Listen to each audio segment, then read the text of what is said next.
അതുപോലെ തന്നെ standing committee chairman Libi Varghese ഇവിടെ കേരളോത്സവത്തിന്റെ പ്രവർത്തന പരിപാടികൾ ആരംഭിച്ചു. ഡിസംബർ 30 ക്ലബ് അംഗങ്ങൾക്ക് കാരണം നമ്മുടെ ഉപയോഗിക്കാൻ പറ്റാത്തത് കൊണ്ട് നമ്മൾ നടത്തി തീർത്ത കുറവുകളൊക്കെ തന്നെ മുന്നോട്ട് വന്നിട്ടുണ്ട്.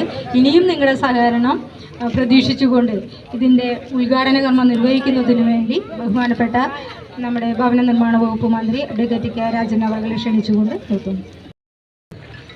ഏറ്റവും പ്രിയങ്കരായിട്ടുള്ള നമ്മുടെ യുവജന ക്ഷേമ ബോർഡിൻ്റെ കോർഡിനേറ്റർമാർ, പ്രിയപ്പെട്ട സഹോദരി സഹോദരന്മാർ, നമുക്ക് നല്ലതുപോലെ സംഘടിപ്പിക്കാനായി.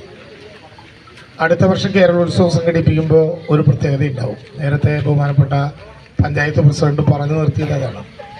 അടുത്ത തവണ കേരളോത്സവം നടക്കുമ്പോൾ നമ്മുടെ പരിപാടികളെല്ലാം നല്ല ഫ്ലഡ് ലൈറ്റ് സ്റ്റേഡിയത്തിൽ നമ്മുടെ മനോഹരമായി പണി തീർക്കുന്ന പുതിയ ഗ്രൗണ്ടിലേക്ക് നമുക്ക് മാറാൻ പറ്റും.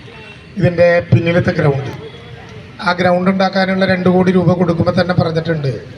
ആ ഗ്രൗണ്ട് സ്കൂളിലെ കുട്ടികൾക്ക് വേണ്ടി മാത്രമല്ല, അതിനൊരു പ്രത്യേക ഗേറ്റ് പണിത് പഞ്ചായത്തിൻ്റെ അധീനതയിൽ അത് നമ്മുടെ പൊതുപരിപാടികൾക്ക് കൂടി വേണ്ടി തുറന്നു കൊടുക്കാൻ കഴിയുന്ന വിധത്തിലുള്ള ഒരു ഗ്രൗണ്ടായിട്ട് മാറും. അപ്പോൾ അടുത്ത തവണ നമ്മുടെ ഗ്രൗണ്ട് കൂടി ഉപയോഗപ്പെടുത്തിക്കൊണ്ടായിരിക്കും നമുക്ക് നമ്മുടെ മനോഹരമായിട്ടുള്ള പുത്തൂരിൻ്റെ കേരളോത്സവം നടത്താൻ കഴിയുക എന്ന കാര്യം സന്തോഷപൂർവ്വം നിങ്ങൾ അറിയിക്കട്ടെ. സന്തോഷപൂർവ്വം അറിയിച്ചിട്ട് നിങ്ങൾ നടത്താൻ പറ്റുന്ന ഗ്രൗണ്ടും അതിൻ്റെ അനുബന്ധ സംവിധാനങ്ങളും ആവശ്യമെങ്കിൽ നമുക്ക് പൊതുപരിപാടി നടത്താൻ എനിക്ക് തോന്നുന്നു നമ്മളന്ന് ഡിസൈൻ ചെയ്തപ്പോൾ ഒരു സ്റ്റേജ് കൂടി അതിൻ്റെ ഭാഗമായിട്ടുണ്ട്. ആവശ്യമായിട്ടുള്ള ഡ്രസ്സിംഗ് റൂം, ശൗചാലയങ്ങൾ, അതെല്ലാം കൂടിയിട്ടാണ് ഈ ഗ്രൗണ്ട് മനോഹരമായിട്ട് നിർമ്മിക്കാൻ വേണ്ടി പോകുന്നത്. അങ്ങനെ നമുക്ക് നടത്താം. എന്തായാലും നമ്മൾ ഒരു അഭിമാന നിമിഷത്തിലൂടെ പുത്തൂർ കടന്നു പോകുന്ന ഘട്ടത്തിലാണിത് നടന്നുകൊണ്ടിരിക്കുന്നത്. ഞങ്ങൾ ഇന്നും പുത്തൂരിലെ റോഡും പാലവും നടത്തിപ്പുമായി ബന്ധപ്പെട്ട യോഗം ചേർന്നിരുന്നു.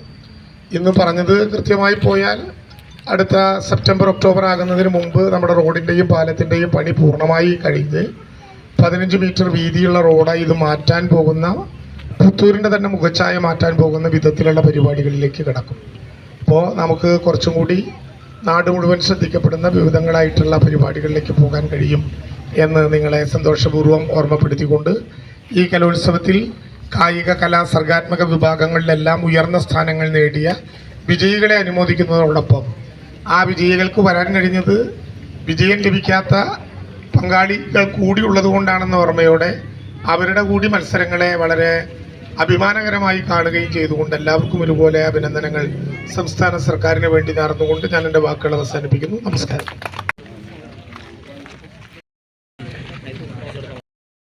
Second prize Sagar Shaju.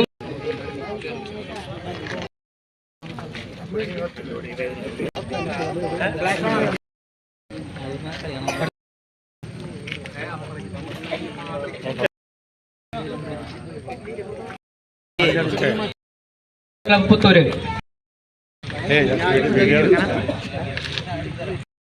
യുവജന സംഘം തകരാം.